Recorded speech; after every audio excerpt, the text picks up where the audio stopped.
নমস্কার, সুরজিৎ মান্না ক্রিয়েশনস চ্যানেলের পক্ষ থেকে তোমাদের সবাইকে সুস্বাগতম। আশা করি তোমরা সকলে ভালো এবং সুস্থ আছো। আমি তোমাদের জন্য এই ভিডিওটিতে তুলে ধরছি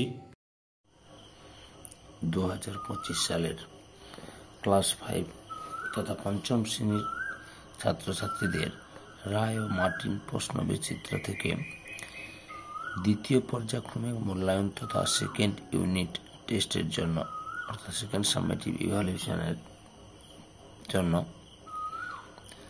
বাংলার একশের প্রশ্নপত্রের সম্পূর্ণ সমাধান করছি।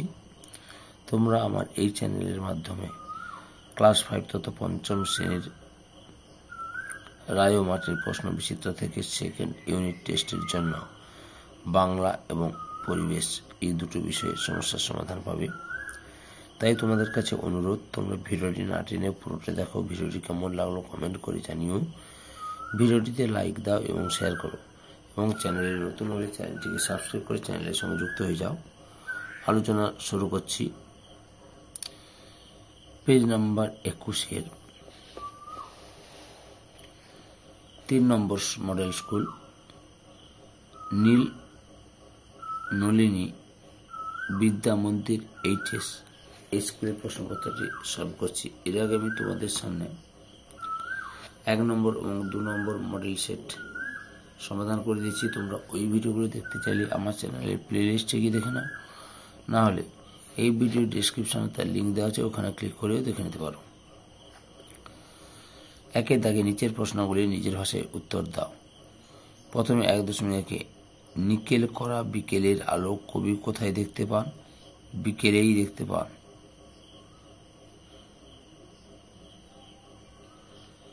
1.2 আকাশ কেমন করে হাসছিল? আকাশ কোমল ঠোঁটে মেলে আগুন ঝরা হাসি হেসেছিল। 1.3 প্রাসাদের দৃশ্য দেখে ব্যাঙ রাগে উত্তেজিত হয়ে পড়ল কেন? উত্তরটি লক্ষ্য করো। দীর্ঘদিনের অনাবৃষ্টির ফলে রাজ্যে অত্যন্ত অভাব ও কষ্ট দেখা দেয়, অথচ রাজপ্রাসাদে সবাই নানা ভোজ ও আনন্দ উৎসবে মত্ত। এই কারণে প্রাসাদের দৃশ্য দেখে ব্যাঙ রাগে উত্তেজিত হয়ে পড়ল। 1.4 দাগে ধনাই কিসের মন্ত্র জানে? ধনাই মৌচাক ভাঙার মন্ত্র জানে।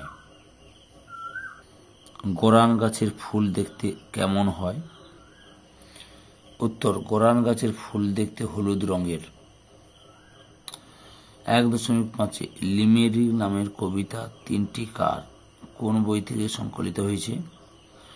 তোড়ায় বাঁধা ঘোড়ার ডিম এই বই থেকে সংকলিত হয়েছে। কি বললাম? তোড়ায় বাঁধা ঘোড়ার ডিম। 1.6 কোন কোন বাংলা মাসে সাধারণত বৃষ্টি হয়? সাধারণত জ্যৈষ্ঠ, আষাঢ়, শ্রাবণ ও ভাদ্র মাসে বৃষ্টি হয়। 1.7 গল্পে কারা চাষ করতে গেল? বোকা কুমিরের কথা গল্পে একটি কুমির ও একটি শিয়াল চাষ করতে গেল।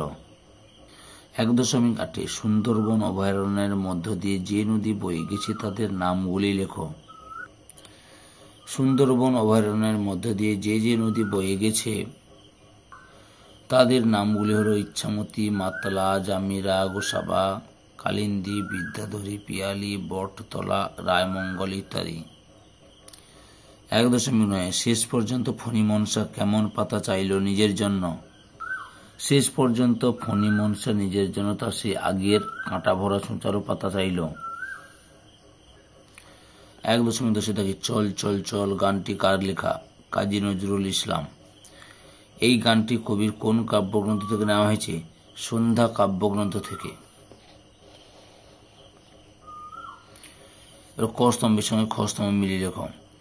2.1 ছেলেবেলা, উমতে শৈশব। 2.2 চল মাছ ধরি গিয়ে, ঘতে নতুন বছরে নতুন জলে। 2.3 ঝড়, কয়ে প্রবল হাওয়া।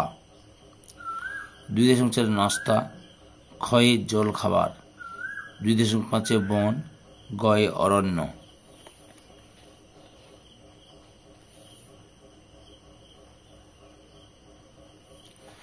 3 অর্থ লেখো। 3.1 আফসোস এর অর্থ হলো আক্ষেপ। 3.2 ডিঙ্গির অর্থ হলো ছোট নৌকা। 3.3 প্রাসাদ এর অর্থ হলো অট্টালিকা। 3.4 পোক্ত এর অর্থ হলো পরিপক্ক। পরে রয়েছে 3.5 নিকেল এর অর্থ হলো ধাতুর প্রলেপ। এবার 4 দাগে কি রয়েছে লক্ষ্য করো। নিচের বাক্যগুলিতে লিঙ্গবাচক শব্দগুলিকে বদলে বাক্যগুলি পুনরায় লেখো। 4.1 রয়েছে রমেশের দাদা কলেজের অধ্যাপক। উত্তরটি হবে রমেশের দিদি কলেজের অধ্যাপিকা। 4.2 বৃদ্ধের আগমনে শিক্ষক মহাশয় উঠে দাঁড়ালেন। লক্ষ্য করো উত্তরটি বৃদ্ধার আগমনে শিক্ষিকা মহাশয়া উঠে দাঁড়ালেন। 4.3 সুমনের দাদু একটি পত্রিকার প্রকাশক। উত্তরটি লক্ষ্য করো সুমনের দিদা একটি পত্রিকার প্রকাশিকা হবে। বুঝতে পেরেছ? 5 দাগে লিঙ্গ কাকে বলে, লিঙ্গ কত প্রকার ও কি কি? উত্তরটি লক্ষ্য করো লিঙ্গ কাকে বলে যে লক্ষণ বা চিহ্ন দ্বারা কোনো পদ বা শব্দ পুরুষ জাতীয় নাকি স্ত্রী জাতীয় অথবা নারী ও পুরুষ জাতীয় কোনোটি নয় তা বোঝা যায়, সেই লক্ষণ বা চিহ্নকে লিঙ্গ বলা হয়। পরের প্রশ্ন ছিল লিঙ্গ কত প্রকার ও কি কি? উত্তরটি দেখো লিঙ্গ সাধারণত 4 প্রকার, যথা পুংলিঙ্গ, স্ত্রীলিঙ্গ, উভলিঙ্গ এবং ক্লীবলিঙ্গ। সম্পূর্ণ ভিডিওটি দেখে আমার চ্যানেলের পাশে থাকার জন্য তোমাদের সবাইকে অসংখ্য অসংখ্য ধন্যবাদ।